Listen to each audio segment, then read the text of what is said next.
গুরু কৃপা হি কেবলম, গুরু কৃপা হি কেবলম, গুরু কৃপা হি কেবলম।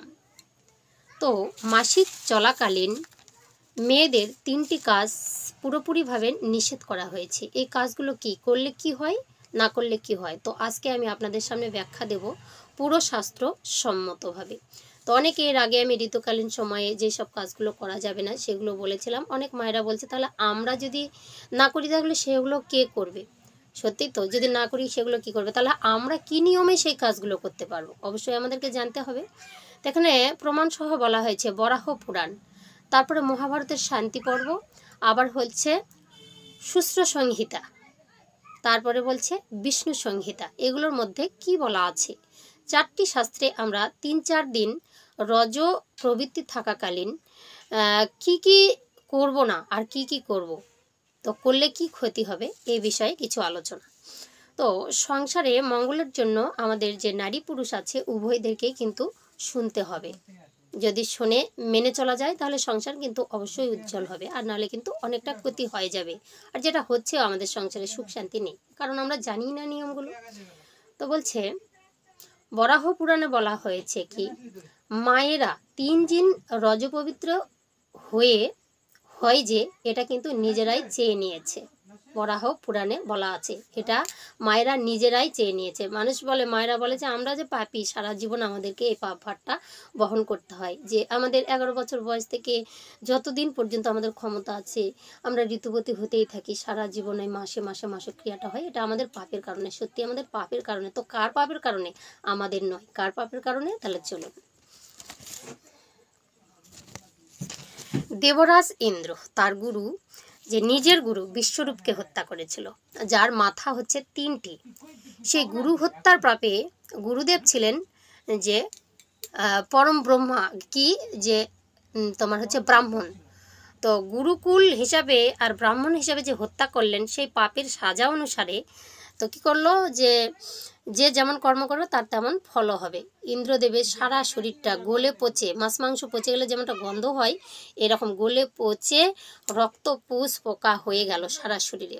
চিৎকার করে ইন্দ্রদেব কান্না করতে শুরু করলো, এ কী হলো আমার, আমি কোথায় যাব, কি করব, আমি কি করলাম, এ কি করলাম। তখন ব্রহ্মা চিৎকার করে বলল, ওরে মূর্খ ইন্দ্র, তুমি যে আজকে কান্না করছো, এই কান্না তোমার বিফলে যাবে। কেন? তুমি যে গুরু হত্যা করেছো, তাও ব্রাহ্মণকে হত্যা করেছো, সেই পাপের ভার তো তোমাকেই নিতে হবে। বলছে, প্রভু আমার তাহলে কি মুক্তির উপায় নেই? বলছে, মুক্তি হবে যদি কেউ তোমার পাপের ভার গ্রহণ করে, তাহলে অবশ্যই তোমার মুক্তি হবে। বলছে, সেটা কি? তখন চিৎকার করে বলছে, ওগো কেউ আছো, আমার পাপের ভার গ্রহণ করো, আমার পাপের ভার গ্রহণ করো। পৃথিবী তখন চিৎকার করে বলে উঠলো, বলছে, ইন্দ্রদেব আমি তোমার পাপের ভার গ্রহণ করলাম, তুমি আর কোনো চিন্তা করো না।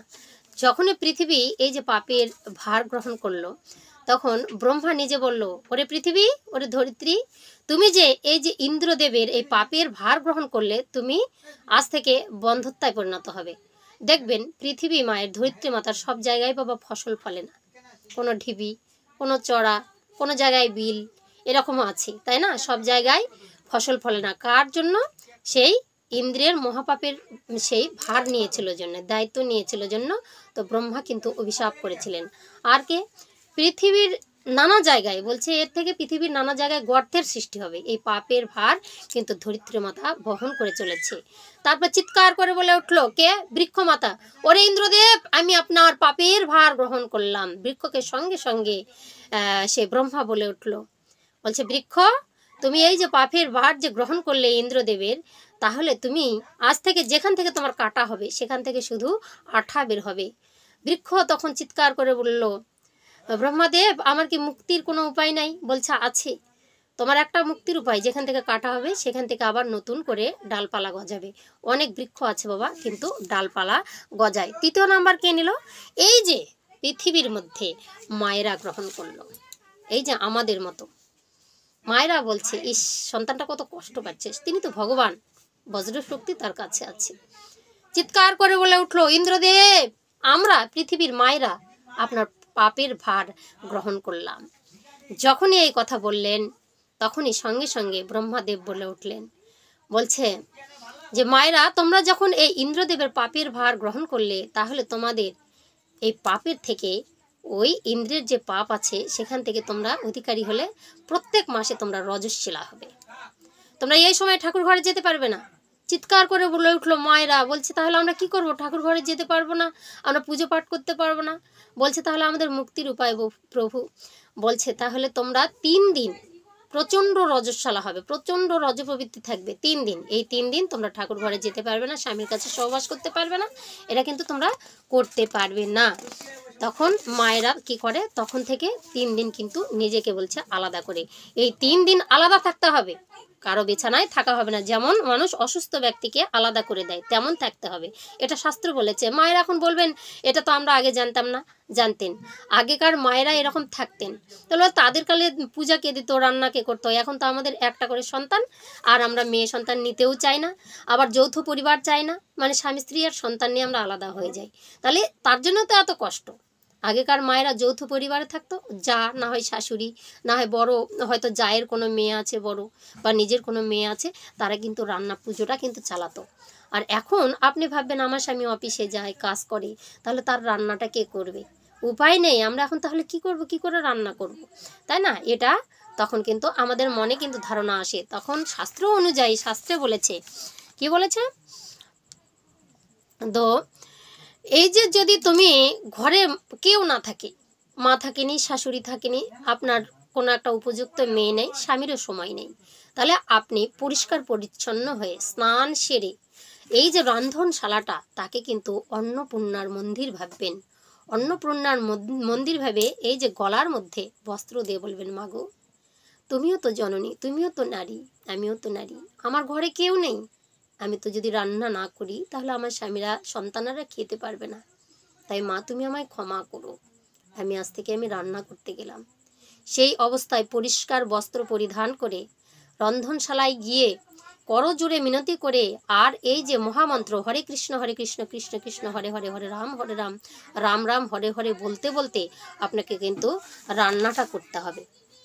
এটা করা যাবে, ঠিক আছে? এবার বিষ্ণু সংহিতায় বলছে, কি বলছে, যে নিজের স্বামী, নিজের যদি মেয়ে থাকে, সন্তান থাকে, তাদের কাছে সহবাস করা যাবে না, এক বিছানায় শোয়া যাবে না। তাহলে কি করতে হবে, শুতে পারবে না, তাহলে সন্তান বা সংসারে প্রচণ্ড অশান্তি হবে, সন্তানের মৃত্যু হতে পারে, সন্তান অসুস্থতায় ভুগতে পারে, কোনো দিন সেই সংসারে সুখ শান্তি হবে না। তার জন্য তো আমাদের এত কষ্ট। বলে আমরা এত পূজা পাঠ করি, এত আরাধনা করছি, তাহলে কেন কষ্ট? আমরা নিয়মগুলোই মানি না। সিঁদুর সিঁথিতে দেওয়া যাবে না এই 3টা দিন, সিঁদুরের কৌটা ছোঁয়া যাবে না, স্বামী পতিতে দেবতা, স্বামীকে স্পর্শ করা যাবে না, ঠাকুরের ঘরে যাওয়া যাবে না, মন্দিরে যাওয়া যাবে না। দূর থেকে আপনি প্রণাম দিতে পারবেন, দূর থেকে আপনি নিজে নিজে নাম জপ করতে পারবেন, কিন্তু বিগ্রহকে স্পর্শ করতে পারবেন না। আমরা এগুলো তো মানিই না, চাই সব কিছু মানি, কিন্তু বিছানাটা আলাদা এখনো করতে পারিনি। আজকালকার মায়েরা বলে ওগুলো কিছু নয়, দেহের পবিত্র ফুল, এটা ফুল না, এটা পাপের ঘরা। যারা শিক্ষামন্ত্র নিয়ে দেহটাকে সাধন ভজনের মাধ্যমে পবিত্র করতে পেরেছে, তারা তো তবু সিঁদুর পড়তে পারে, তারা বলতে পারে, কিন্তু আমরা মূর্খ, আমরা বলতে পারবো না, আমরা সিঁদুরের কৌটাতে হাত দিতে পারবো না, আমরা ঠাকুর ঘরে যেতে পারবো না। এটা আমাদের শাস্ত্র বলছে, আমরা শাস্ত্র জানতাম না আগে। বলে আগে তো এগুলো আমরা জানতাম না, তো এখন আমাদের শাস্ত্র পড়েছি, আমরা বুঝেছি, সমাজটা এখন অনেকটা শিক্ষিত হয়েছে। সেই শিক্ষিত সমাজের মধ্যে আমরা পড়ে পড়ে দেখছি যে আমরা এত অশান্তি ভোগ করি কেন। খুঁজতে খুঁজতে এই শাস্ত্রগুলো আমাদের চোখের মধ্যে এসে পড়ে, যে নারীদের কোন কোন ভুলের কারণে আমাদের এত অশান্তি, এত দুঃখ, এত জ্বালা, এত কষ্ট হয়। আমাদের প্রত্যেকটা নারীর হাতে এই সংসারটা কিন্তু ডিপেন্ড করে। আমাদের স্বামীর মৃত্যু, আমাদের সন্তানের অসুস্থতা, আমাদের সন্তানরা বিদেশে গিয়ে প্রাণ ত্যাগ করছে, এই হচ্ছে সেই হচ্ছে, সব কিছু নারীর মায়ের ভুলের জন্য হয়। সংসার আমরা ঠিক করে করতে পারছি না সোনা, যার জন্য এটা হয়। তো এটাকে জানতে হবে।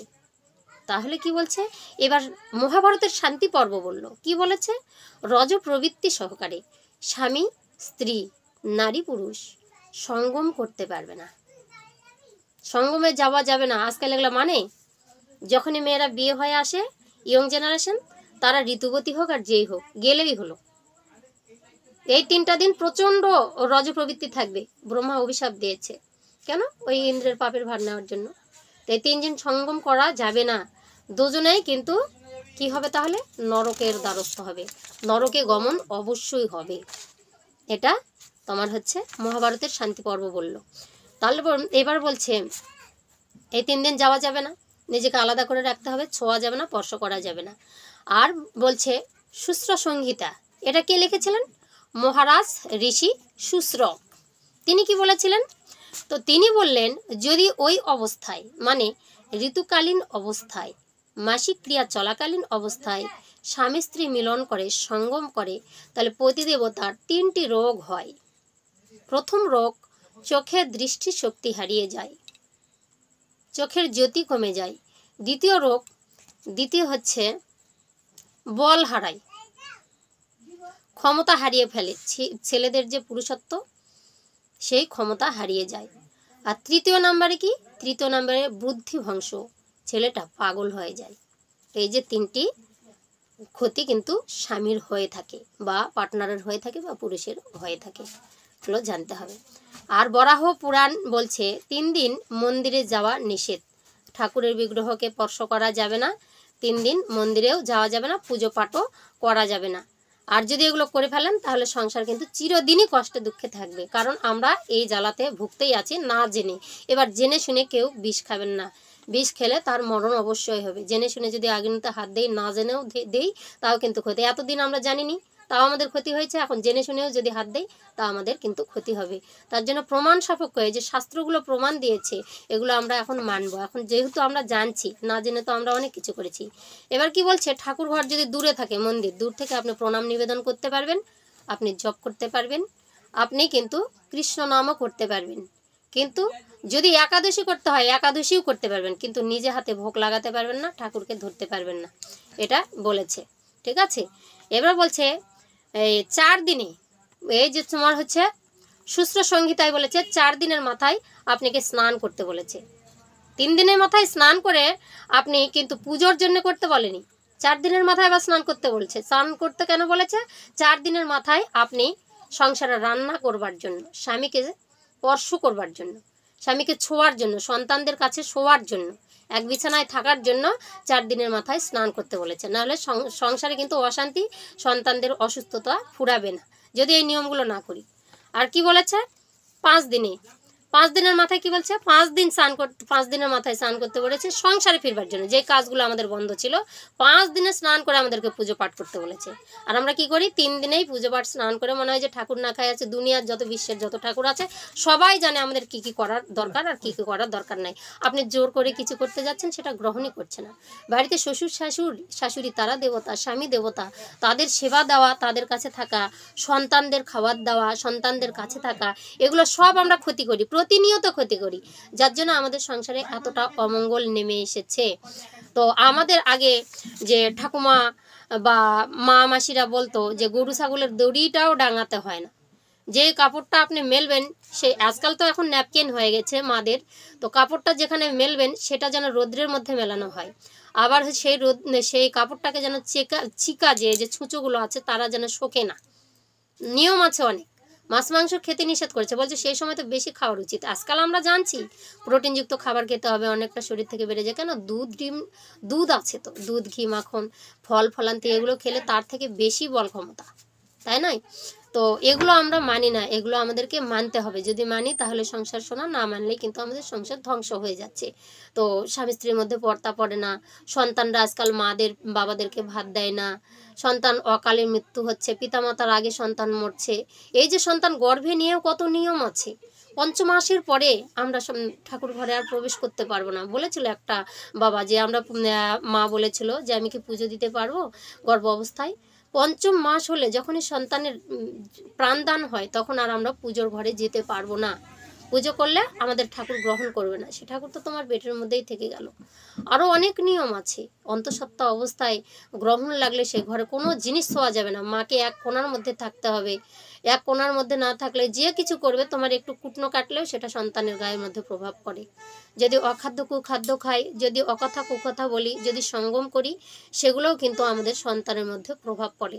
তো আমাদের অনেক কিছু নিয়মের জন্য, যেগুলো আমরা জানি না, না জানতে আমরা বিষ ভক্ষণ করছি, তবুও আমরা মরছি। এবার জেনে শুনেও যদি বিষ ভক্ষণ করি তবুও আমরা কিন্তু মরবো। তার জন্য যতদিন জানিনি, যত যা ক্ষতি হয়েছে হয়ে যাক, আমরা এখন পণ করব, আর আমরা ক্ষতি করব না। আমাদের যে এই যে বিষ্ণু পুরাণ, তারপরে হচ্ছে তোমার শান্তি পর্ব মহাভারতের, তারপরে হচ্ছে তোমার যে হচ্ছে সুশ্র সংহিতা, এগুলো যে প্রমাণ দিল, বরাহ পুরাণ, এগুলো যে প্রমাণ দিল, এগুলো কখনোই মিথ্যা নয়, এগুলো কখনোই মিথ্যা নয়। আমরা তো শাস্ত্র জেনে তো জ্ঞান শিখেছি, শাস্ত্র বিনা আমরা কেউ কিন্তু জ্ঞানের কথা বলতে পারবো না। ব্রাহ্মণ হত্যা, বৈষ্ণব হত্যা, ব্রাহ্মণকে বৈষ্ণবকে দেখে হেলা করা, এগুলো কিন্তু আমরা সব শাস্ত্র থেকে জেনেছি। আমাদের কী কী কর্ম করলে আমাদের সংসারে মঙ্গল হয়, বৈষ্ণব সেবা দিলে আমাদের কি হয়, এগুলো কিন্তু সব আমাদের শাস্ত্রের কথা, আমাদের কিন্তু নিজেদের কথা নয়। তাই নারীকে সবসময় বাবা সৎ হতে হবে, নারীকে সতী হতে হবে, স্বামীর প্রাণটা নারীর হাতে। আর একটা স্বামীর যদি অবলম্বন, সেই স্বামী, একটা স্ত্রীর স্বামী অবলম্বন, সে যার স্বামী থাকে না, যার পতি থাকে না বাবা, তার কোনো গতি নেই। একটা স্বামী যখন মারা যায় একটা স্ত্রীকে, তার মতো অভাগিনী আর কেউ নেই বিশ্বে। মনে হবে সবাই আছে, নিজের সন্তান আছে, সবাই আছে, তবুও মনে হবে যে কিচ্ছু নেই আমার, সব শেষ হয়ে গেল নিঃশেষে। তো এই স্বামীর প্রাণকে রক্ষা করবেন। আমি বলবো নারী জাতি হয়ে আপনারা একটু সংসারে মঙ্গলের জন্য এই কার্যগুলো করুন, অবশ্যই করুন, সংসারে শান্তি থাকুন। মাগো, কত আর ডিভোর্স হবে, কত হানাহানি, কত কাটাকাটি, কত সন্তানকে চোখের সামনে, কোলের সন্তানকে মৃত্যু দেখবেন বলুন। শোকে তাপে অস্থির হয়ে যাচ্ছি আমরা। আমরা একটু যদি মেনে চলি, তবে তো সংসারে সুখ নেমে আসবে, তাই নয়? তো যাই হোক, আজকে আমি এই তথ্য এখানেই রাখছি। আপনাদের সবারই সুস্থতা কামনা করি, মঙ্গলময় হয়ে উঠুক, সবাই সুস্থ থাকুন, ভালো থাকুন।